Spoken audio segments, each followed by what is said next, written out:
Bonjour à tous, aujourd'hui nous avons 3 ordres de prix. Pour 1 $, pour 10 $ et pour 100 $. À partir de cette somme, nous allons faire des frites. Dans l'ensemble, avec 1 $, nous avons du sel, un peu d'huile et des patates. La première chose à faire est de les peler.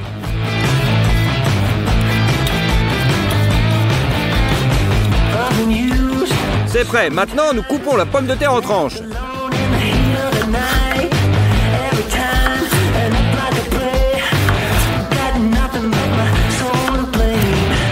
Et en lanière, j'ai décidé de donner à ces pommes de terre la forme de chez McDo.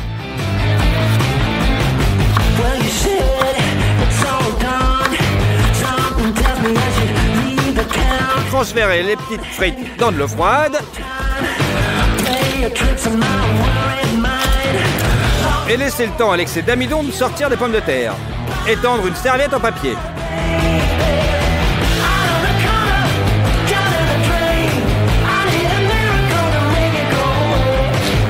On sort nos patates. Et on les pose dessus. On essuie l'excès d'humidité des patates. Sinon, elles vont projeter de l'huile dans toute la cuisine. Versez l'huile dans une petite poêle.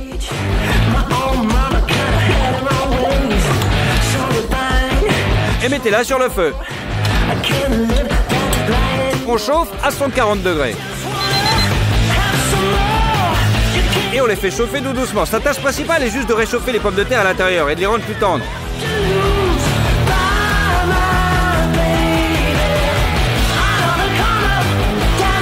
Juste 3 minutes et on les sort de la friteuse.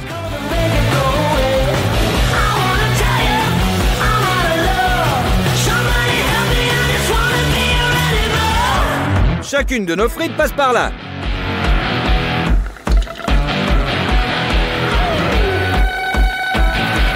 C'est prêt. Maintenant, chauffez l'huile encore plus fort, jusqu'à 170 degrés. Maintenant, nous donnons aux pommes de terre une croûte croustillante.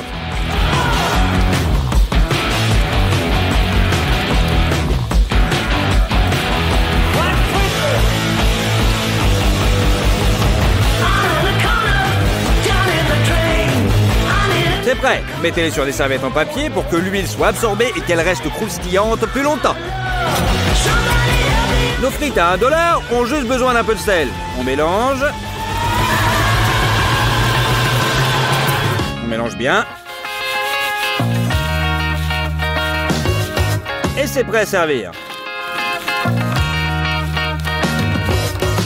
Voilà, elles sont superbes. Allez, on les goûte. C'est comme chez McDo. Je pense que tout le monde aime ça. D'accord, donc maintenant une barquette à 10 $. C'est déjà plus intéressant. On épluche les patates.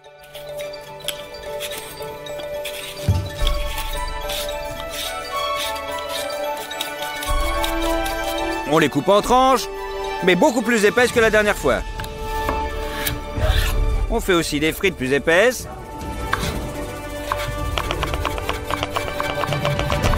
Et le tout dans la casserole. Cette méthode de cuisson diffère de la précédente en ce sens que nous obtiendrons le ramollissement des pommes de terre au détriment de l'ébullition. Versez donc de l'eau sur les patates. Et mettez-les sur le feu. Une fois que l'eau bout, laissez bouillir 5 minutes. Puis égouttez-la dans une passoire.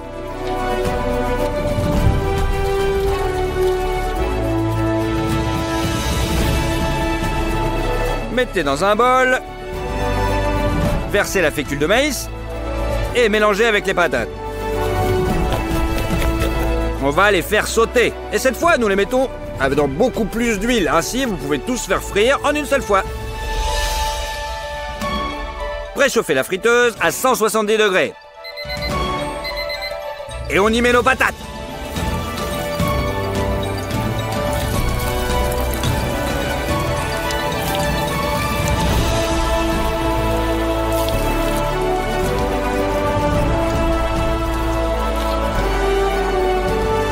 Faites frire pendant 3 minutes. Et vous pouvez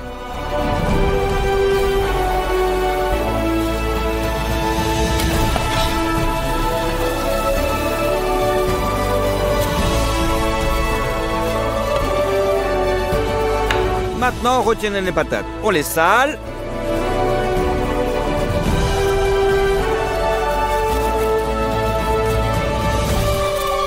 met du paprika qui donne un goût super fumé. On mélange.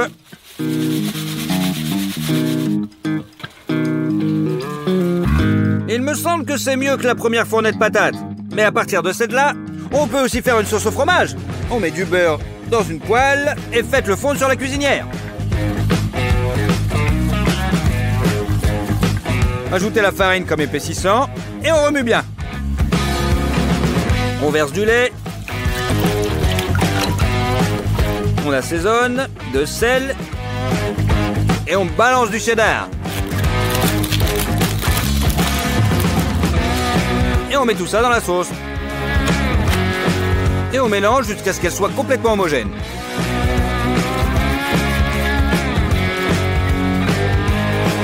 Versez notre sauce au fromage dans une casserole. C'est prêt, nos frites pour 10 $ sont prêtes. On va les goûter.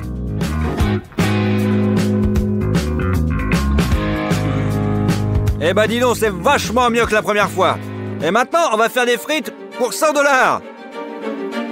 La première chose que nous faisons est d'ouvrir le bocal et d'en sortir la truffe blanche sèche. Et on la coupe en petits morceaux.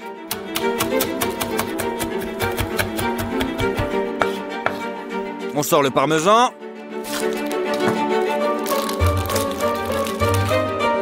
Et on le râpe le plus finement possible.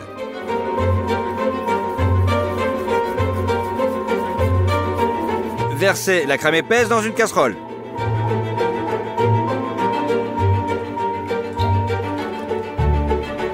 Et ajoutez la truffe.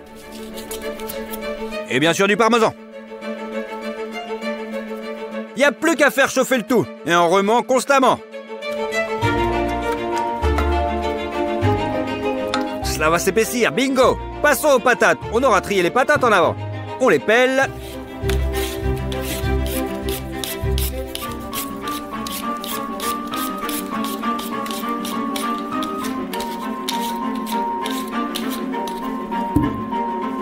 On les coupe en frites de taille moyenne.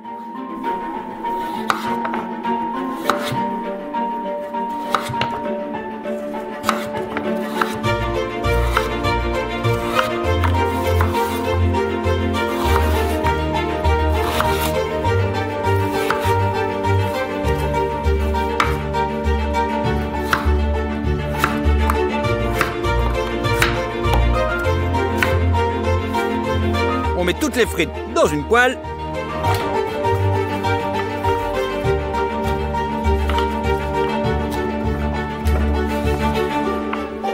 Et on ouvre le champagne, s'il vous plaît.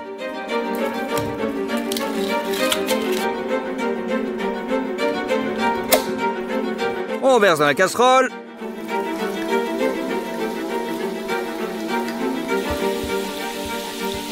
On ajoute du vinaigre. Et on fait cuire les patates à l'étouffer pendant 5 minutes à puissance maximale, sous un couvercle. Et on égoutte le liquide qui est déjà inutile.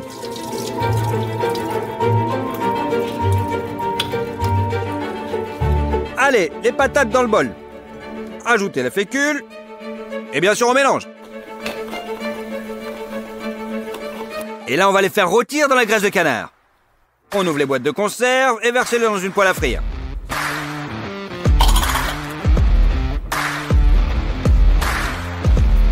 Pour plus de volume, on ajoute un peu d'huile.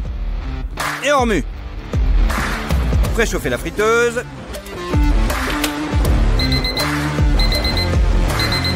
Et faites enfin frire nos frites de luxe.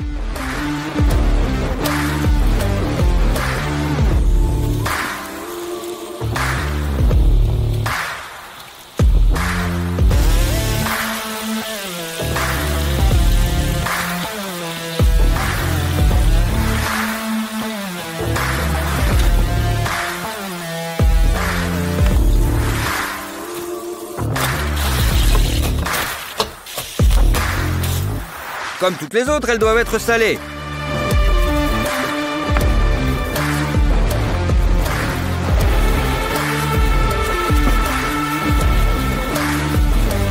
Et servies dans un panier.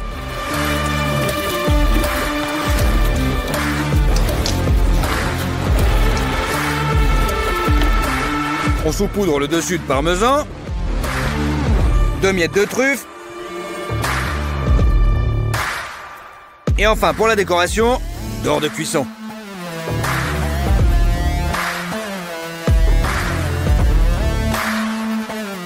Il suffit de servir notre sauce à la truffe et à la crème. Et les frites pour 100 $ sont prêtes. Allez, on va essayer. Bonjour à tous, aujourd'hui nous recréons des plats de rue du monde entier. Ça va être plutôt sympa, alors préparez-vous à mettre des likes. La première cuisine du rue nous vient de l'Inde.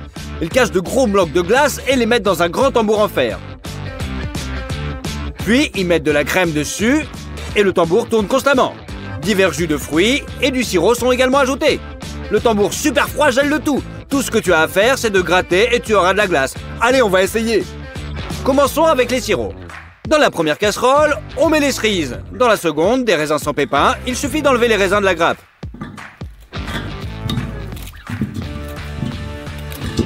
Et pour la troisième, on coupe toute la pulpe des mangues.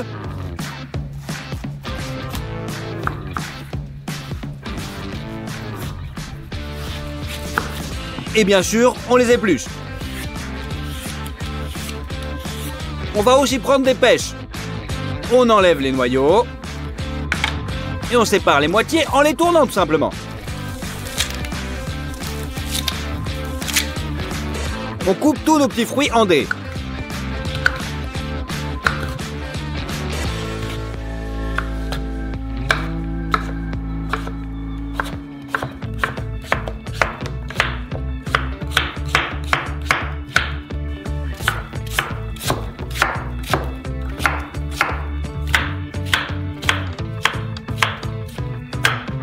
Et mettez le tout dans une troisième casserole. À l'aide d'un mixeur, hachez le tout pour obtenir un smoothie.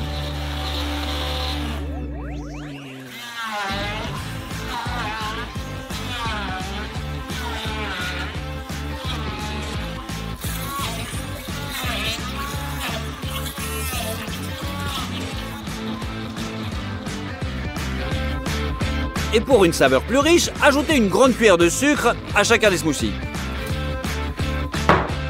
Ensuite, on met sur le feu. Portez à ébullition et puis remuez.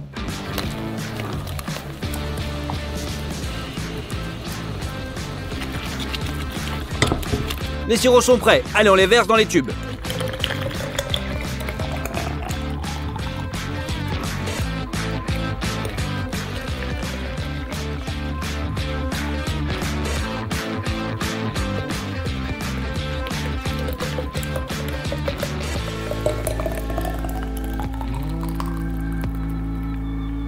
Et on ferme, bien sûr.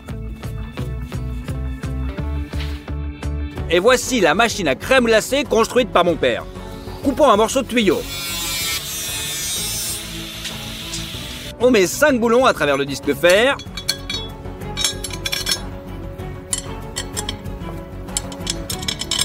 Et on serre bien les écrous de l'autre côté.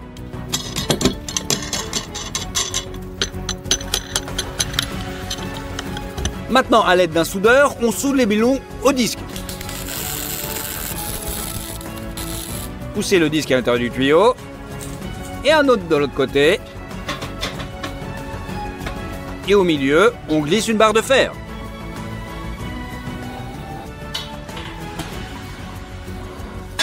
Vous la soudez pour qu'il reste exactement dans la même position.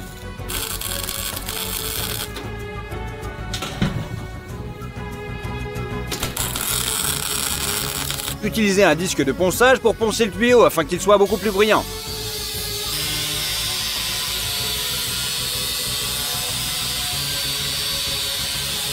Il est maintenant temps de le mettre en position. Coupez le tube profilé aux longueurs requises et soudez-le.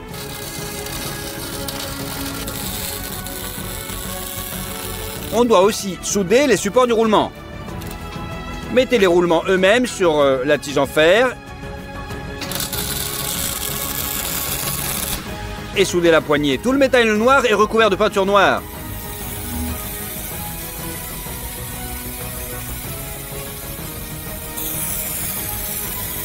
Afin qu'il ne rouille pas. Allez, on n'a plus qu'à mettre tout ensemble.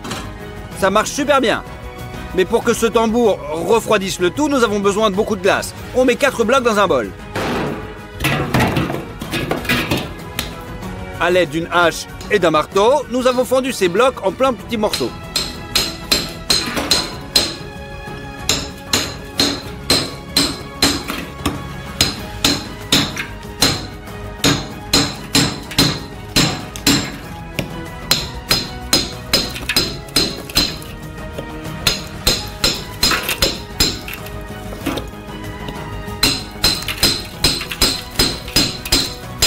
C'est prêt, on met les morceaux de glace à l'intérieur du tambour.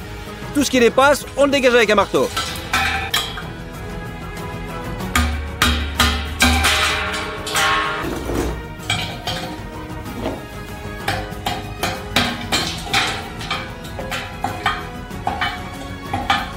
Jusqu'à temps qu'on remplisse le tambour jusqu'en haut. Mettez un joint en caoutchouc sur le haut.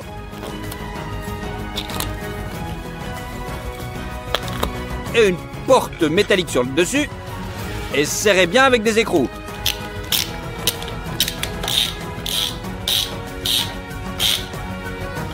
Placez le tambour froid sur le support. Et maintenant, on va mettre les bananes en premier. D'abord, on les pèle. On fait tourner le tambour pour étaler la banane sur toute la surface.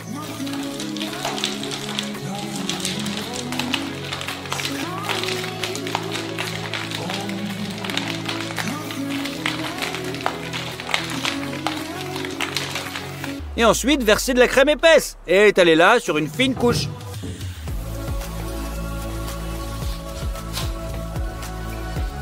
Ensuite, on presse notre raisin.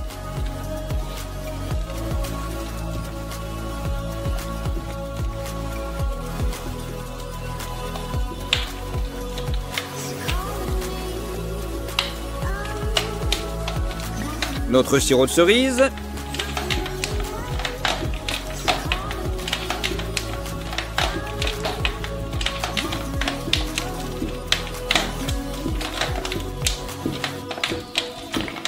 Et le pêche-mangue.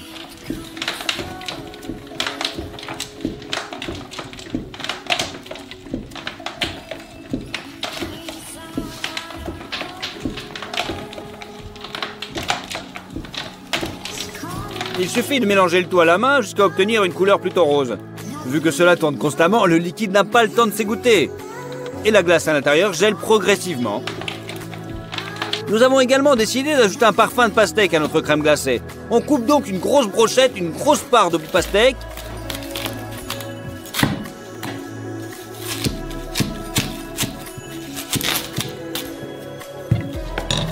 Et on râpe la pastèque contre la couche rugueuse.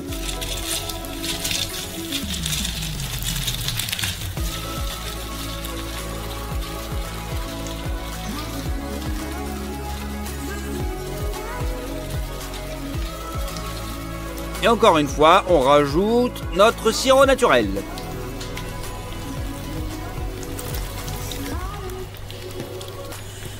Cette fois, j'ai décidé d'ajouter un petit nappage au chocolat. Je pense que le goût sera vraiment meilleur.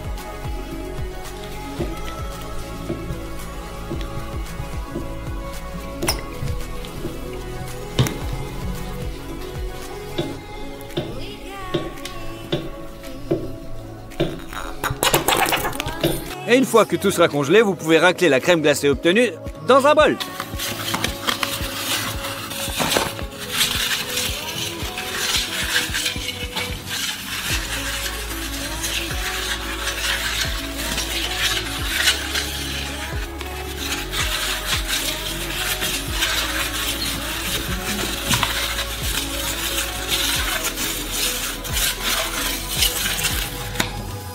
Allez, on va goûter. Ah, c'est vraiment très bon et similaire à la crème glacée thaïlandaise. Le prochain test, c'est le nacho de maïs mexicain. Ils mettent du chili con carne dessus, puis de la sauce au fromage et une sorte de variante de guacamole. Je pense que c'est vraiment bon. Allez, on va essayer de le refaire. Pour le chili con carne, coupez des carottes en lanières. Puis en rondelles. Et enfin en dés.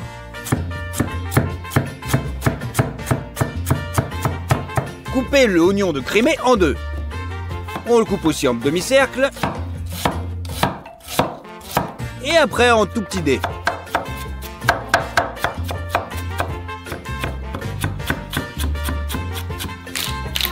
On coupe le céleri en longues lanières.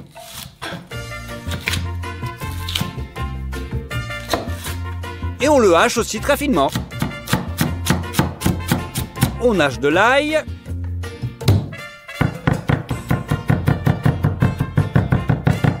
Et du piment, bien sûr. Mettez 2 poêles à frire sur la cuisinière. Mettez les légumes dans l'une d'entre elles.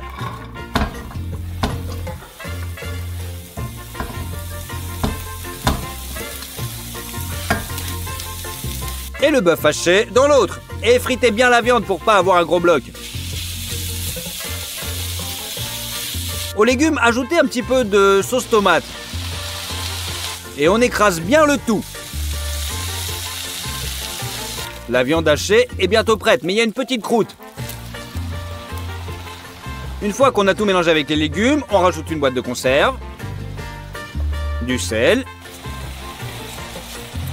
de la sauce Worcester et un petit peu de chocolat noir. Et on mélange bien le tout.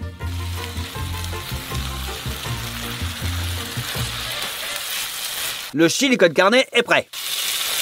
La prochaine chose qu'on prépare, c'est du guacamole. Dans un énorme manquet, on met de l'ail, du piment et de la coriandre. Et maintenant, on a juste à broyer le tout. Ensuite, on coupe un avocat. On enlève le noyau. Et on enlève la peau avec une cuillère à soupe. Et le tout dans le mortier.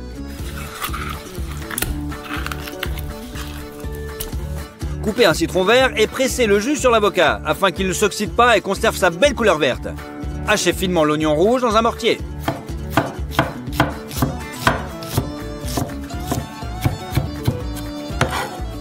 Et utilisez un pilon pour transformer le tout en guacamole.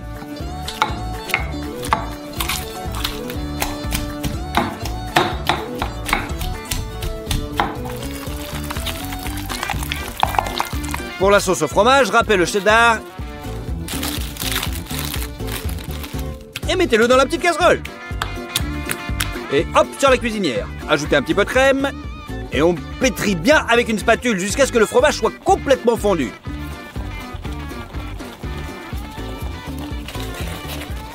La sauce est prête. Prenez une assiette de nachos. Garnissez-la de 2 cuillères de chili con carne. Balancez un peu de sauce au fromage. Et un peu de guacamole. Je pense que c'est encore plus joli que chez les Mexicains. Allez, on essaye.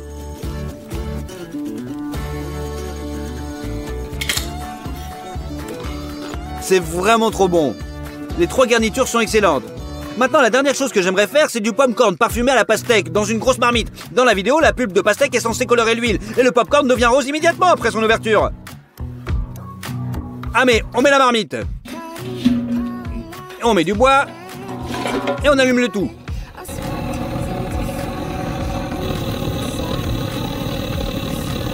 On verse de l'huile.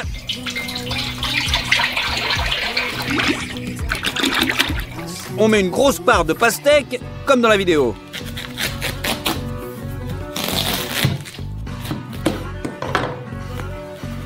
Et on la balance dans l'huile chaude. Mais on a beau éplucher la pulpe, ça ne rend pas l'huile rose. Ok, on ouvre des grains de maïs. Et on les verse dans notre grosse marmite. Je pense que je vais récupérer la pastèque, ça commence à cramer. Le popcorn explose, mais il n'est pas prêt, il n'est pas rose. Allez, on va le mettre dans un bol.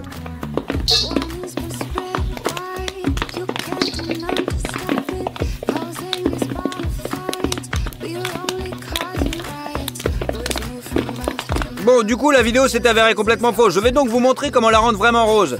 Retirez la pulpe de la pastèque à la cuillère et mettez-la dans une passoire.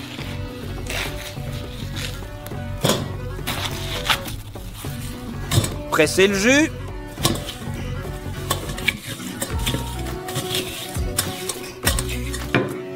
C'est prêt. Ajoutez du sucre. Et hop, sur la cuisinière. Faites bouillir le tout jusqu'à obtenir du caramel. Et juste ajouter de la teinture rose. Remuez.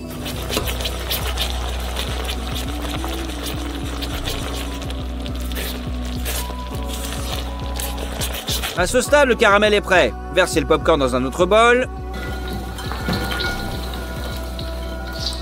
Versez encore du caramel rose vif. Et remuez rapidement pour qu'il recouvre uniformément chaque popcorn. C'est prêt, vous pouvez le verser dans une boîte